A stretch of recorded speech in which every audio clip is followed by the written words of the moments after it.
안녕하세요. 저는 10년간의 결혼 생활에 마침표를 찍게 된 40대 초반의 여성입니다. 고부 갈등 같은 건 저하고는 인연 없는 일인 줄 알았어요. 저희 집도 할머니 모시고 살았으니까 제 나름대로 자신은 있었거든요. 그렇지만 저 혼자 노력한다고 해결될 일이 아니더라고요. 저와 남편의 결혼은 시작부터 삐걱거렸습니다. 그때는 그게 다 액땜하는 거라는 주변인들의 말에 고개를 끄덕이며 제가 할 수 있는 모든 걸 할 수밖에 없었죠. 결혼 때 친정도 시댁도 반대가 있었어요. 친정 부모님은 남편이 장사하는 게 마음에 안 들었고 시댁은 제가 평범한 회사원이라는 게 마음에 안 들었던 모양이에요. 제 직급이 높아서 월급은 남편보다 더 많이 벌었기에 친정엄마는 매번 저에게 더 좋은 데 시집 갈 수 있는데 왜 꼭 장사하는 사람하고 결혼하냐고 했죠. 시댁은 시댁대로 좀 더 높은 급의 며느리를 원했나 봐요. 며느리에도 급이 있다는 것도 웃기긴 하지만 일찍 돌아가신 시부의 직업이 교육자라서 그런지 며느리만은 사회적으로 높이 쳐주는 직업을 원하신 것 같더라고요. 상견례에서 시모는 합가를 조건으로 결혼을 허락하겠다고 했어요. 합가라고 해봐야 시모가 시부의 유산으로 구매한 지방의 3층짜리 작은 건물이고 2층이 시모, 1층이 카페, 3층에 저희가 들어가는 거였어요. 아래층 위층이지만 아예 같이 사는 건 아니라 저도 허락했어요. 시모가 저를 탐탁지 않게 여겼지만 처음부터 심하게 군 건 아니었어요. 고부 갈등은 시동생에게 결혼할 여자가 생기면서 시작됐죠. 저의 동서가 될 사람은 큰 병원의 간호사였습니다. 대학병원은 아니지만 중간 정도는 되는 병원이었죠. 시모는 시동생이 하는 말을 다 들어주더라고요. 매번 동서와 시동생의 요구를 다 들어주고 저와 차별하기 시작했어요. 무슨 일이 있든 동서의 일을 두둔하는 것이 저에게는 무척 큰 스트레스였죠. 상견례 때 딱 한 번 만나본 동서는 그때도 당돌한 모습이었습니다. 제가 결혼할 때는 합가를 하기 때문에 남편이 집을 가지고 있는 쪽이었고 시모는 그걸 이유로 예단과 예물을 모두 원했습니다. 저는 예단비를 2천만 원 해드렸고 남편과 시댁의 예물로 거의 1,000만 원을 썼어요. 보통은 꾸민비라고 돌아오는 돈이 있는데 그것마저 없었죠. 친정집에서는 이런 경우가 어디 있냐며 요즘 세상에 합가까지 하는데 너무하다는 반응이었지만 저는 이제 곧 가족이 될 사이니 분란을 만들고 싶지 않았어요. 어차피 저는 몸만 들어가는 거니까 괜찮다고 생각했죠. 그런데 이번에 시동생이 집에 와서 하는 이야기를 들으니 상견례 때의 그 당돌한 모습의 동서가 생각나더라고요. 엄마, 여자친구가 꾸민비로 명품백을 달라고 해.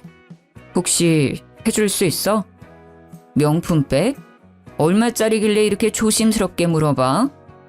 한 1,000만 원짜리인데 진짜 예쁘고 어디 가서 자랑하기 좋아. 1,000만 원요? 여자친구가 예단비로 1,000만 원 보냈다고 하지 않았어요? 그런데 1,000만 원짜리 백을 꾸민비로 돌려주는 건 어머님이 좀 힘들지 않으실까요? 1,000만 원이 무슨 대수야. 내 아들이랑 결혼하는데 그 정도는 해줘야지.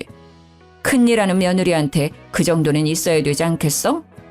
저는 시모의 그 말에 서운한 기분을 느껴야 했어요. 저 결혼할 때는 꾸민비는커녕 저희 집에도 해준 게 하나도 없으면서 동서에게는 뭐든 다 해주려는 시모의 모습에 차별을 느꼈거든요.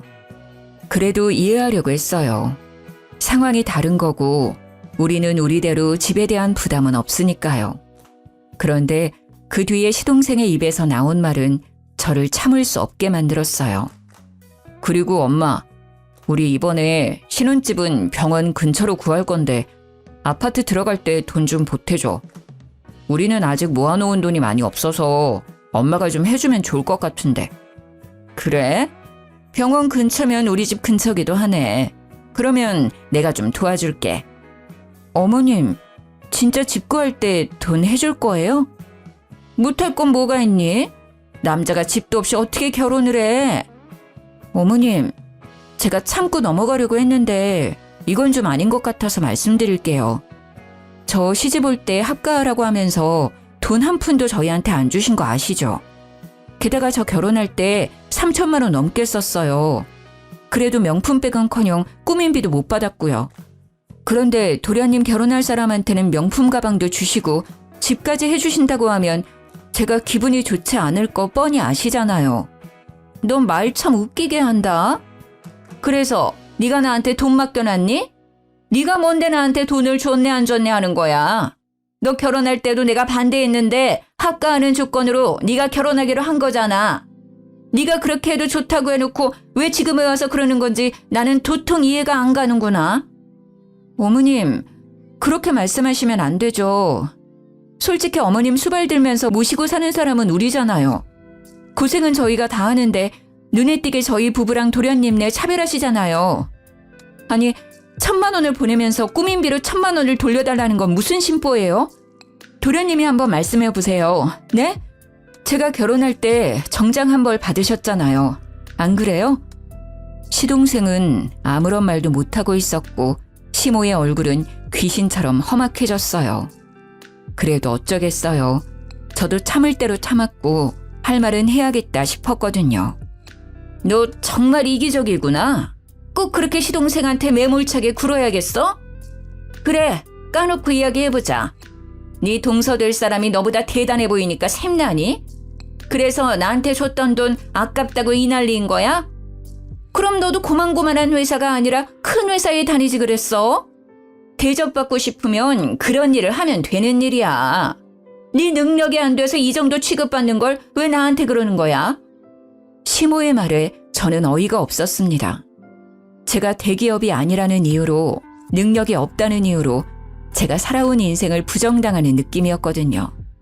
어이없는 제 표정을 보고도 남편은 아무 말도 없었습니다. 저는 남편을 쳐다봤죠. 무슨 말이라도 하라는 눈빛을 보냈는데 시모가 그걸 보고는 선수치더라고요. 예, 내가 이래서 너 결혼할 때 반대한 거야. 이제 알겠니? 어차피 이혼 도장 찍으면 남될 사람이니까 네 와이프가 뭐라고 해도 넘어가지 마. 어머님, 무슨 말씀을 그렇게 하세요? 알겠어요. 어머님이 계속 이런 식이면 저희도 분가할게요. 제게서 받아가신 예단 예물에서 동서에게 줄 명품 가방 가격만큼만 꾸민비 명목으로 돌려주세요. 그 외에 저희는 돈 같은 거 필요 없어요. 알아서 집 구해서 나갈 테니까 그렇게 하세요. 아, 그러면 딱 됐네요.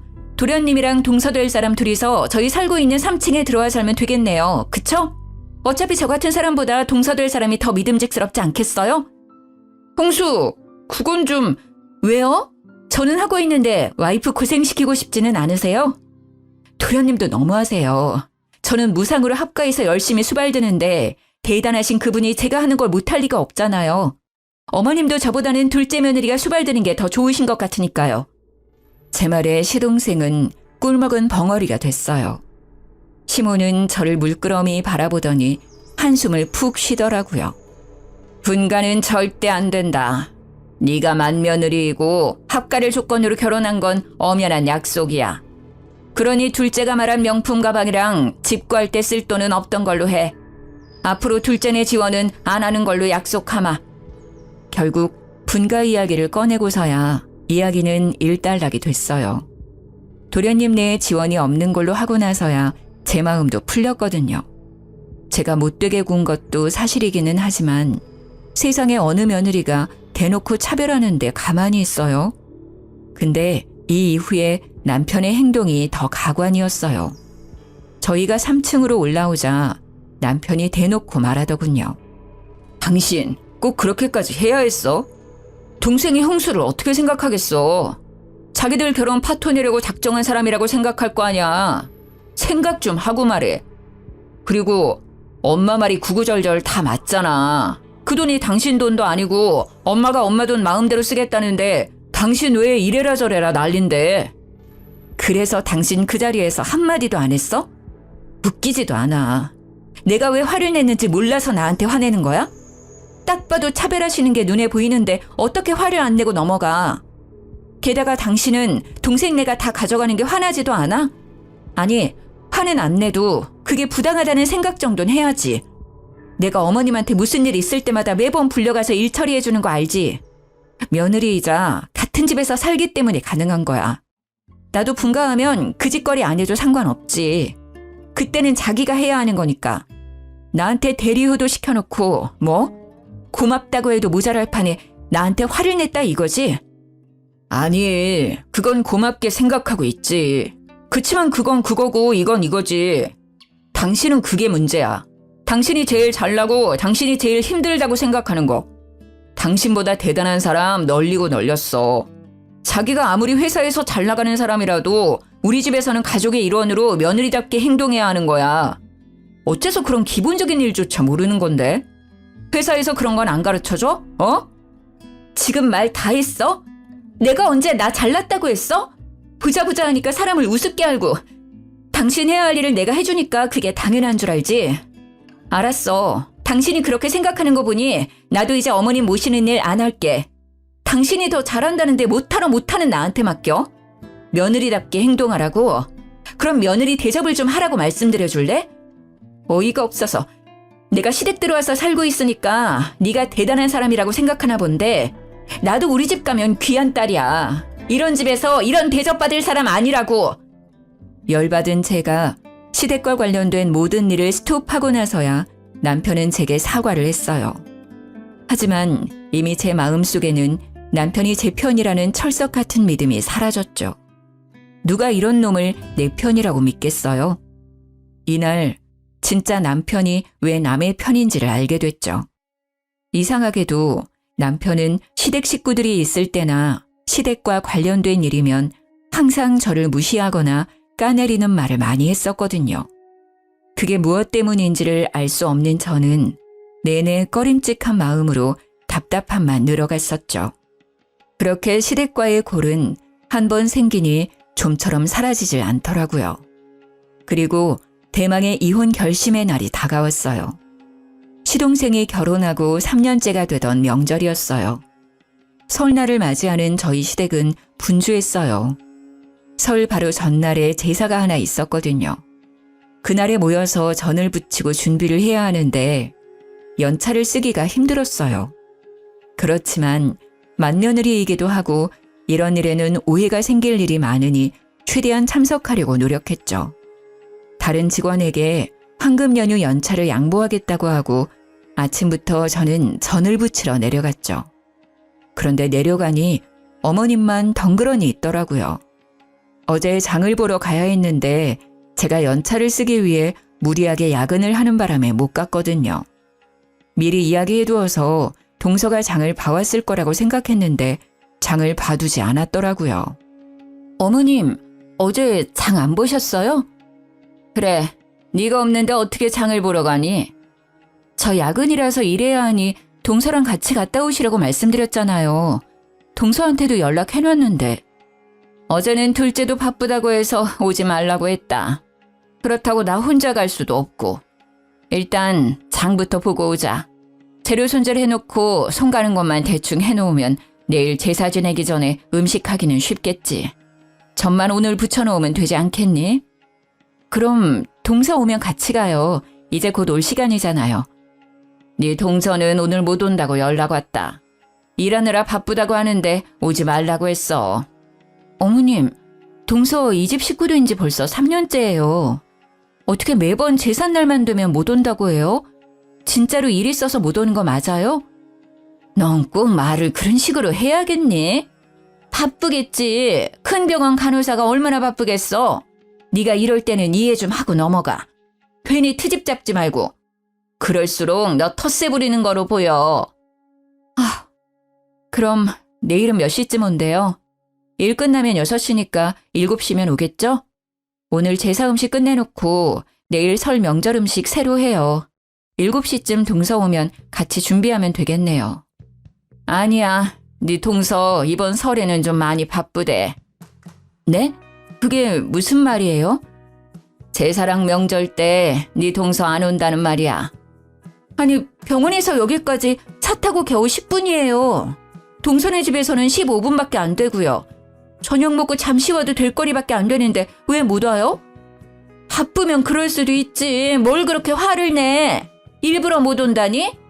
그리고 네가 있으니까 나도 맘 편하게 안 와도 된다고 했어. 고작 장복을 전 부치는데 세 사람이나 있을 필요 있어? 어머님, 그런 말씀하시면 안 되죠. 동서가 시집 오고 나서 전 한 번 붙이는 걸 못 봤어요. 매번 제사 때마다 바쁘다고 하고 명절 당일에 와서 밥만 쏙 먹고 가버리고 염치가 없는 것도 유분수지. 자기가 안 오면 다른 사람들 고생한다는 생각은 안 하는 거죠? 너 지금 너 혼자 고생한다고 나한테 뭐라 그러는 거니? 네가 맏며느리로 들어왔으면 당연히 해야 할 일이지. 손아래 사람을 보듬어줄 생각을 해야지. 매번 이렇게 흉을 보고 텃세를 부리니 둘째가 정을 못 붙이는 게야. 마음을 좀 곱게 써. 저도 바쁜데 다른 사람한테 사정하며 부탁해서 여기 온 거예요. 자기만 바쁜 게 아니라는 걸 왜 몰라요? 다 큰 성인이? 그런 일이 있으면 저한테도 전화해서 알려야 하는 거 아니에요? 그리고 정을 붙이려면 얼굴을 봐야 미운 정이든 고운 정이든 들 거 아니에요.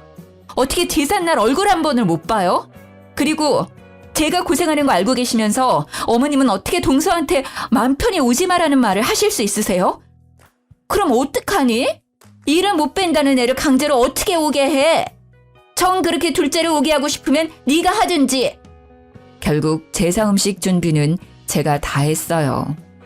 오지 않은 동서도 얄미웠지만 그런 동서를 무조건 두둔하고 있는 시모가 더 밉더라고요. 저를 탐탁지 않게 여기는 건 알고 있었지만 이렇게 대놓고 사람을 차별하는 건 역시 화났거든요. 제 기가 죽지 않은 것만으로 다행이라고 생각할 만큼 동서에 대한 시모의 애정은 대단한 것이었거든요. 제사를 지낸 다음 날 명절 준비를 하러 내려가려는데 전화가 왔어요. 친정엄마의 번호를 보고 전화를 받았더니 엄마의 목소리가 심상치 않더라고요. 야, 너 빨리 좀 와봐라. 너희 아버지가...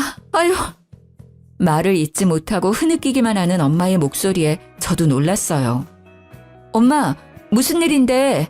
울지만 말고 이야기를 해봐. 아빠 무슨 일 있어? 네 아빠 사고 났어.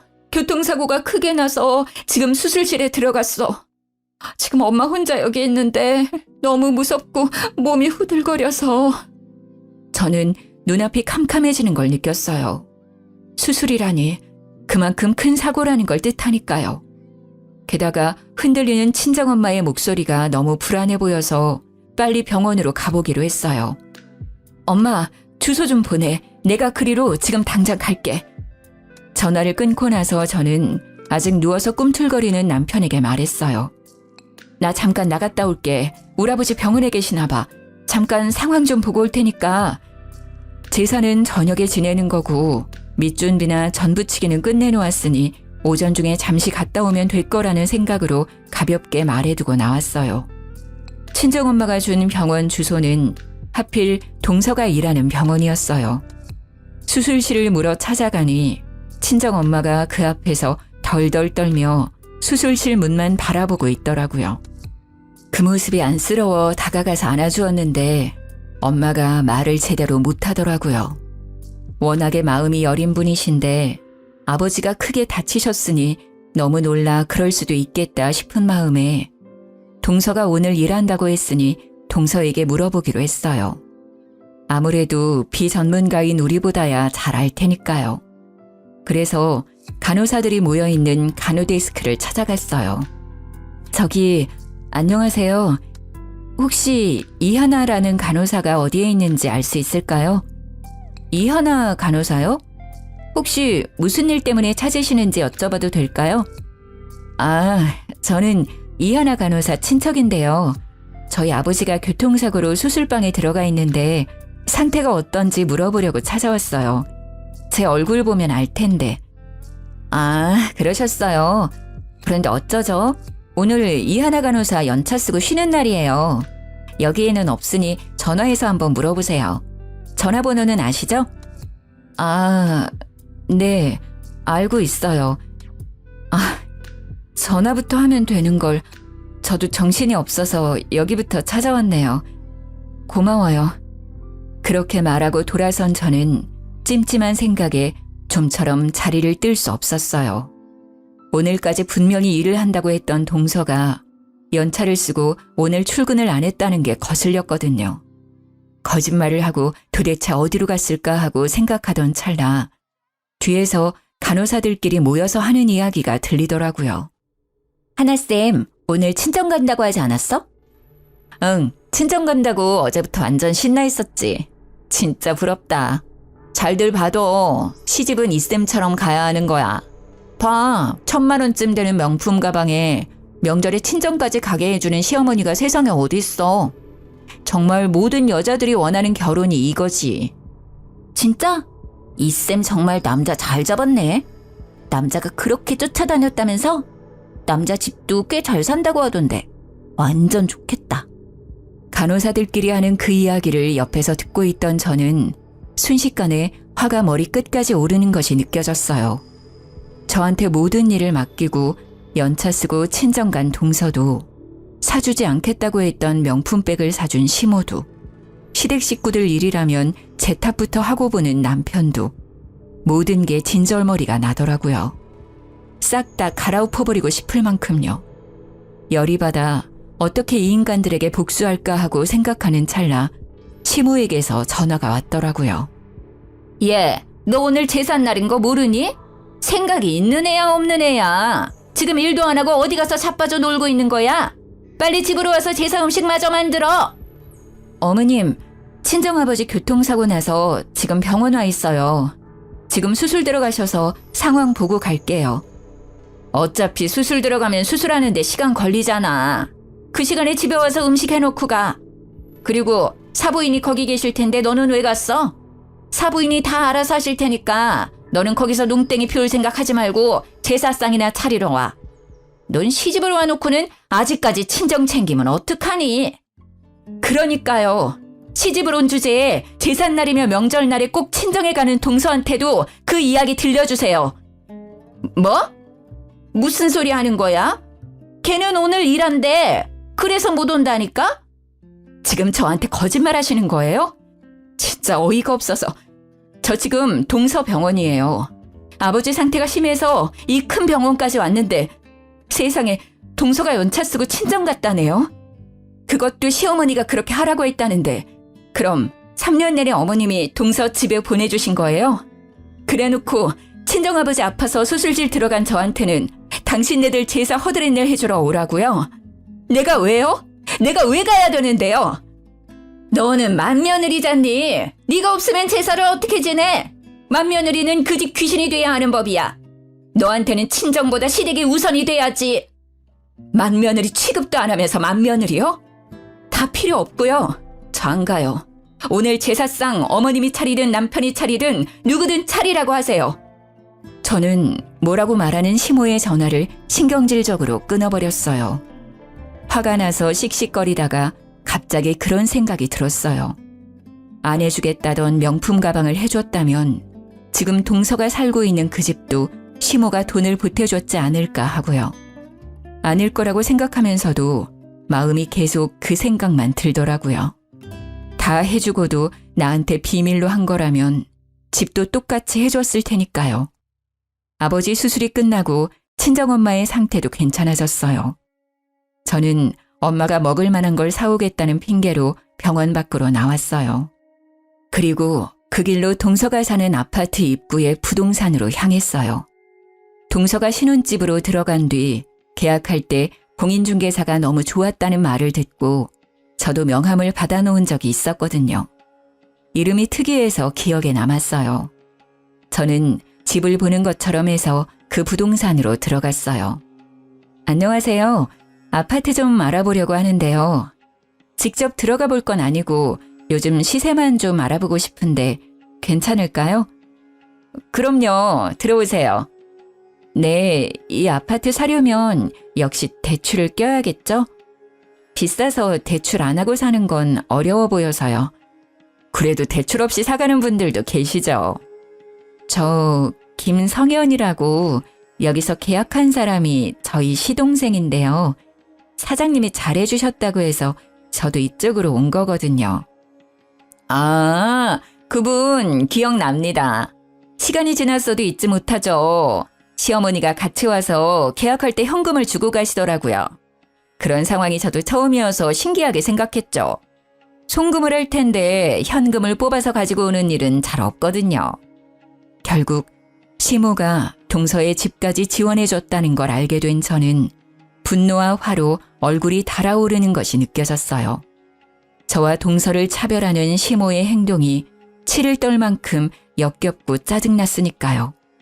병원으로 돌아온 제 전화기는 낮 12시를 넘어가기 시작하니 불이 나기 시작했어요. 저는 아버지 병상을 지키며 시모와 남편의 전화를 모두 무시했죠. 전화 받을 필요가 없잖아요. 어차피 식모처럼 부려먹으려고 전화질 하는 건데 제가 받아봤자 좋은 소리 못 들을 테고 제 기분만 더 더러워질 테니까요. 친정엄마를 집으로 보내 재운 저는 아버지 병실에서 하루를 보냈어요. 그리고 다음 날 친정엄마와 교대해서 친정집에서 씻고 백화점으로 향했어요. 그리고 저에게 주는 선물로 1,000만 원이 넘는 명품 가방을 질렀어요. 무슨 돈으로 샀냐고요? 곧 있으면 시모 칠순이거든요. 칠순 때 여행 보내드리려고 남편과 함께 넣던 적금을 깨서 샀어요. 그 가방을 사는데 속이 얼마나 시원한지 평소 같으면 그렇게 비싼 가방 어디 필요하냐고 했겠지만 그날은 정말 가슴에 응어리가 확 씻겨져 내려가더라고요. 그리고 그 가방을 메고 시댁으로 향했어요. 언제까지고 무시할 수는 없죠. 가서 직접 제 생각을 말해드리는 게 당연하다는 생각이 들었어요.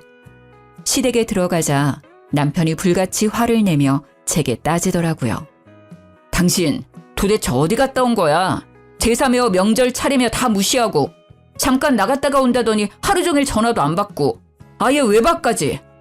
거기다가 이 카드 내역은 또 뭐고 무슨 쇼핑을 1,000만 원을 넘게 했냐고. 당신 미쳤어?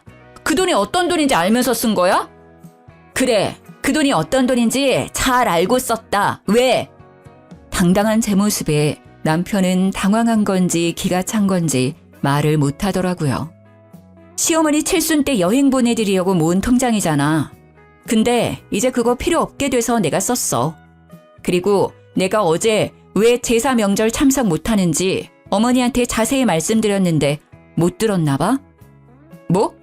무슨 일 있는데? 큰일이야? 아무리 그래도 그렇지 적금은 왜 깨서 쓴 거야? 가방 말이야. 명품 가방. 어머니가 나한테 거짓말 하셨더라고. 동서한테 명품 가방 안 사주겠다고 하셔놓고선 사주셨더라고. 그럼 난 뭐야? 이 집구석에서 아무도 나 안 챙겨주면 나라도 날 챙겨야 하잖아.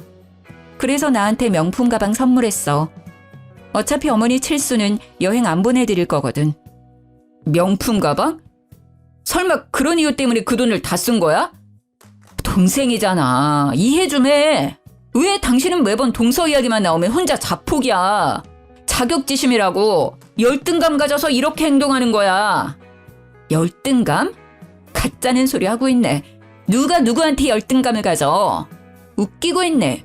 열등감이 아니라 분노야. 어머니가 동서와 나에게 가지는 차별에 대한 분노. 일은 있는 대로 내가 다 하는데 항상 좋은 건 다 동서가 가져가잖아. 그리고 제일 문제는 당신이야.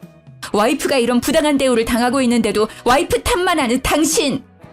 그때 시동생과 동서가 들어오더라고요. 차례가 다 끝나고 식사하러 온 거겠죠. 친정집에서 편안하게 놀다가 돌아와서는 아무것도 모르는 표정으로 제게 인사하더라고요. 가증스럽기까지 하더라고요. 내가 다 알고 있다는 걸 모르겠죠.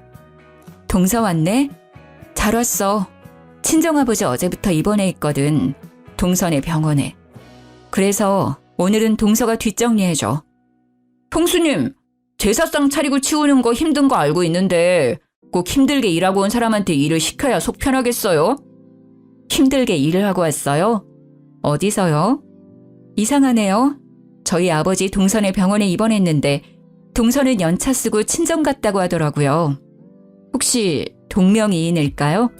그것도 아니면 동서 병원 옮겼어? 빈정대는 제 말투에 동서의 얼굴은 새파랗게 질리고 시동생의 얼굴도 아차하는 표정이더라고요. 다 알고 있어요. 그러니까 앞으로 제사상 차례상은 동서가 차려. 나는 앞으로 일절 명절 제삿날에 안 올 거니까. 예, 맏며느리가 차례상을 안 차리면 어떡해? 그리고 제사상도 그렇지. 며느리가 둘인데 무슨 상관이에요. 맏며느리가 아니라 식모겠죠. 죽어라 일하는 저는 일하는 게 당연한 거고 맏며느리 몰래 명품백 사준 둘째 며느리는 일 안 하는 게 당연한 거예요? 그리고 집까지 해주셨다면서요. 그 정도로 많이 받았으면 그만큼 일 열심히 하겠죠. 저는 명품백도 집도 받지 않았으니 제 마음대로 하려고요. 무슨 말을 이렇게 싸가지 없게 해? 아, 그리고 당신 우리 분가할까? 분가는 무슨 분가야. 멀쩡한 집 놔두고 왜 나가려고 하는데? 그리고 무슨 일만 생기면 분가하자고 협박하는데 그거 이제 안 먹혀. 나는 안 할 거야. 나가려면 당신 혼자 나가. 그래? 그럼 더 좋지. 알았어. 당신 말대로 내가 나갈게. 이혼해서 갈라서면 딱 되겠네. 이미 이혼을 향한 마음이 반쯤 기울어져 있었기에 저는 남편의 말에 흔쾌히 이혼을 받아들이려 했어요. 남편의 의도가 이혼이었건 아니었건 상관없었어요. 그냥 이 개떡 같은 집구석에서 빠져나가고 싶은 마음뿐이었거든요. 어차피 저야 월급도 빵빵하고 직급도 높아서 남편보다 더 잘 벌고 있었거든요. 그리고 결혼할 때 사둔 땅값도 꽤 많이 올라서 조만간 팔 생각이었거든요.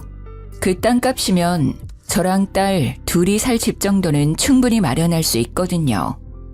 이혼이라는 말에 남편의 낯빛이 싹 바뀌더라고요. 뭐 이해해요. 이혼까지 생각한 건 아니었을 거예요. 그런데 홧김에한 이야기라도 뱉으면 담을 수 없는 거 아니겠어요? 여보, 잠깐만. 내가 언제 헤어지자고 했어? 그냥 잠시 별거 정도로 생각하고 한 말이야. 갑자기 왜 이혼이라는 말이 나온 거야? 다 필요 없고 그냥 이혼해. 당신 나랑 같이 있고 싶지 않다며. 싫은데 왜 같이 있어? 그냥 헤어지는 게 깔끔하고 좋지. 그러니까 내가 이혼하고 나가줄게. 그럼 됐지? 갑작스러운 저의 이혼 선언에 모두들 혼란스러워 보였습니다. 특히 동서의 얼굴이 멍하더라고요.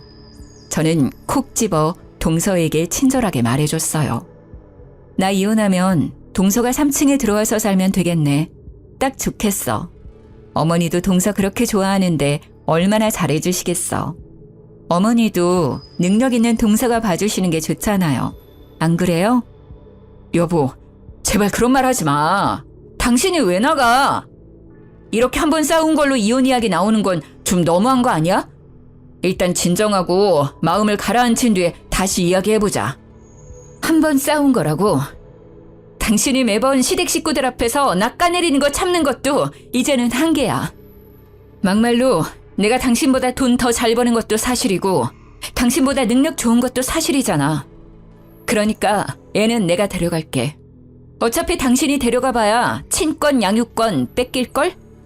아니, 이게 다 무슨 소리야? 네가 우리 아들보다 돈을 어떻게 더 많이 벌어? 네가 무슨 능력이 돼서 우리 손녀딸을 데려간단 말이야? 어머니, 좀 그만하세요. 이 사람 회사는 중소기업이라도 직급이 높아요. 월급이 제 한 달 버는 돈에 배가 넘는다고요. 가지고 있던 재산도 저보다 더 많고요. 남편의 말에 시모는 깜짝 놀라며 제 얼굴을 쳐다보더라고요. 이제껏 급이 낮다고 생각했던 며느리가 생각보다 큰 돈을 버는 사람이라는 걸 알게 돼서 놀라신 것 같았지만 이제는 저하고 상관없는 이야기죠. 이혼 선언 후 3층으로 올라가자 남편이 쫓아와서는 제 손목을 붙잡고는 애원하더라고요. 나는 절대로 이혼 못해줘. 왜 당신이랑 나랑 헤어지는 건데? 어머니가 저러는 거 하루 이틀 일도 아니고.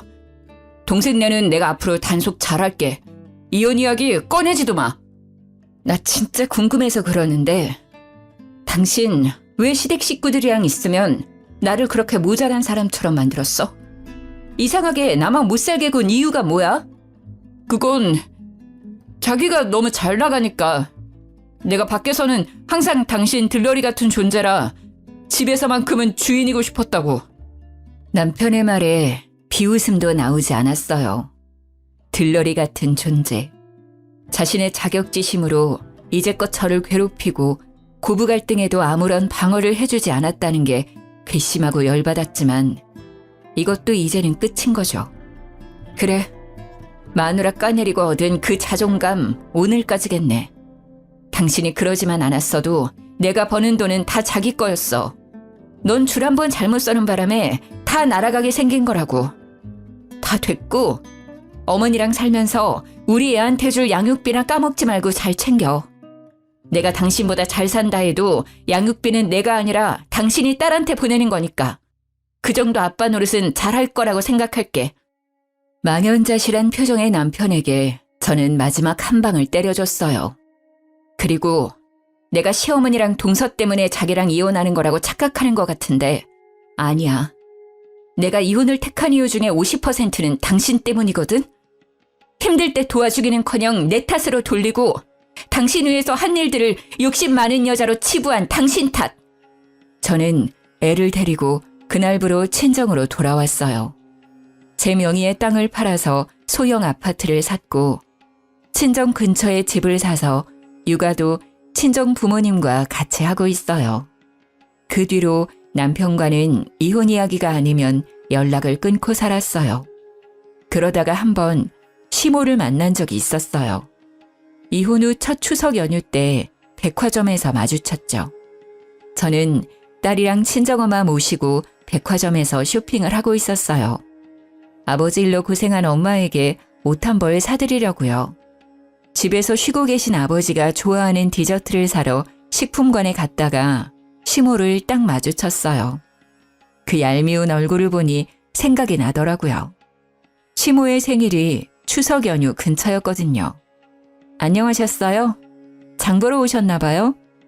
오늘이 생신이셨죠? 전 시모는 갑자기 제가 말을 걸자 당황한 듯 보였어요. 그래, 오랜만이구나. 아직도 내 생일을 잊어버리지 않았네. 그렇죠. 같이 산 세월이 있는데 그렇게 쉽게 잊을 리 있겠어요?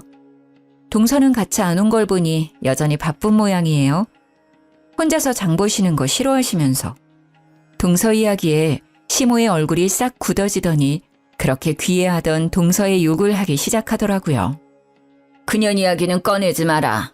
내가 둘째 생각만 하면 자다가도 혈압이 오를 정도란다. 망할 것들이 합가하라고 했더니 합가 안 하겠다고 떼쓰고 매번 바쁘다는 핑계로 설이며 추석이며 나 혼자 지내고 있어. 생일상 받을 나이에 생일상 차리고 있으니 화가 나지 않겠니? 합가하고 집 살 때 들어간 돈 내놓으라고 했더니 세상에 연락을 뚝 끊어버리고는 그 집 팔아버리고는 직장까지 옮긴 거 있지? 기도 안 차서 이제는 둘이 어디 있는지 알 수도 없어서 첫째랑 둘이 살아. 대학병원 간호사래서 그렇게 잘해줬는데 시아버지 유산을 모두 들고 날라버린 천하의 몹쓸 년이었어. 내가 미쳤지.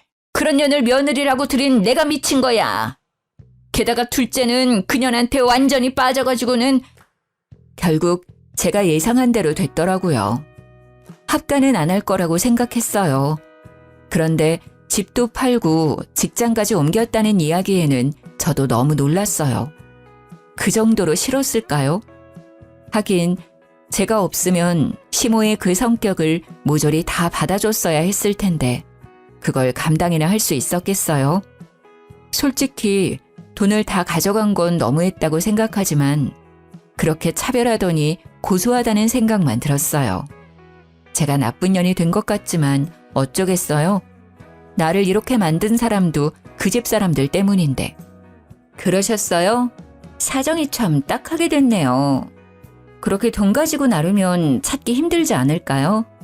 돈 빌려주실 때 그런 이야기 확실하게 하셨으면 이런 일은 없었을 텐데. 워낙 믿으셨으니까요. 그래도 급이 다른 며느리잖아요. 좀 있으면 돌아오겠죠. 돌아오기만 하면 아주 두 사람 떼어놓고 절대로 이 집안이 들이지 못하게 할 거야. 이게 사기꾼이지 어떻게 며느리가 할 짓이야. 내가 보니 둘째가 그 여자한테 완전히 코 깨인 것 같아. 그러니 그 여자 하자는 대로 다 하지. 아유, 사람 하는 집에 잘못 들였다가 이게 무슨 난리인지. 그래도 첫째 아드님 계시니까 서로 의지하며 살면 되겠네요. 급이 높은 며느리 다시 맞이하면 편해지실 거예요. 에휴, 그놈도 글렀어. 가게도 망하고 결국은 힘쓰는 일 하고 있거든. 나는 사실 네가 돌아와주면 정말 좋을 것 같은데. 그건 안 되겠지? 확실히 네가 일도 잘하고 얼마나 나를 잘 받들었니. 그때 생각하면 진짜 지금은 아휴. 여전히 반성은커녕 본인 생각만 하고 있는 모습에 저는 소름이 끼칠 것 같았어요. 다시 돌아오라는 말은 와서 일하라는 것과 뭐가 다르죠? 여전히 며느리를 식모쯤으로 생각하는 그 시모의 태도가 참으로 화가 났어요. 그렇지만 화낼 필요는 없잖아요. 어차피 저와는 이제 남이고 2번 다시 만날 일 없으니까요. 그러게 있는 며느리한테 잘하셨으면 생일에 밥 한 끼 못 얻어 드시지는 않았을 텐데 안타깝게 되셨어요. 좋은 며느리 찾을 수 있길 바랄게요. 단칼에 거절하는 제 모습에 희망이 보이지 않았는지 전 시모는 다시 동서의 욕을 하더라고요. 내가 그 망할 년 때문에 다 잃은 거 생각하면 딱히 둘째 며느리 때문에 모든 걸 잃은 건 아니지만 전 시모는 여전히 그렇게 생각하고 있더라고요. 그렇게 만든 건 본인 스스로였음에도 여전히 남 탓하는 모양새가 참 보기 웃겼어요. 살펴가세요. 저희도 이제 곧 가봐야 하거든요. 아버지 좋아하는 디저트 사고 엄마 옷 한 벌 사드리러 나온 거라서요. 그럼. 시모가 제 뒤로 보이는 딸과 친정엄마를 쳐다보더니 한숨을 푹 쉬더라고요. 손녀와 외할머니의 다정한 모습이 부러워 보였나 봅니다. 어쩌겠어요. 버스 떠나고 손은 들어도 멈춰주지 않으니까요. 일하며 오가는 길에 자주 보던 전 남편 가게는 폐업 신고되어 이제는 다른 가게가 되어 있더라고요. 나중에 이야기 들어보니 장사가 잘 안 돼서 접고 지금은 힘쓰는 일 하고 있다고 하더라고요. 그래도 양육비 꼬박꼬박 보내주는 건 참 다행이죠. 고부 갈등과 남편의 자격지심으로 이혼한 저에게 재혼은 솔직히 꿈도 꾸지 못할 이야기였는데 최근에는 재혼을 앞두고 있어요. 그 집은 제사도 없고 며느리 될 사람도 저 하나뿐이라 부담스럽지도 않고요. 시모들 뿐이 도시 사람이라서 그런지 며느리에게 기댈 생각도 하지 않고 어떻게든 아들 내외에게 더 해줄 것만 생각하시는 그런 좋은 분이세요. 재혼 상태도 저와 아이를 많이 아껴주고요. 그런 모습 덕분에 저도 재혼을 선택하게 됐어요. 좋은 소식을 앞두고 이렇게 글을 쓰게 되어 저도 기분이 좋네요. 일단 힘든 일들을 모두 떨쳐냈다는 홀가분함이 제일 큰 것 같아요. 고부 갈등의 아픔을 딛고 새롭게 시작할 저를 응원해주세요. 긴 글 읽어주셔서 감사합니다. 모두들 행복한 날 보내세요.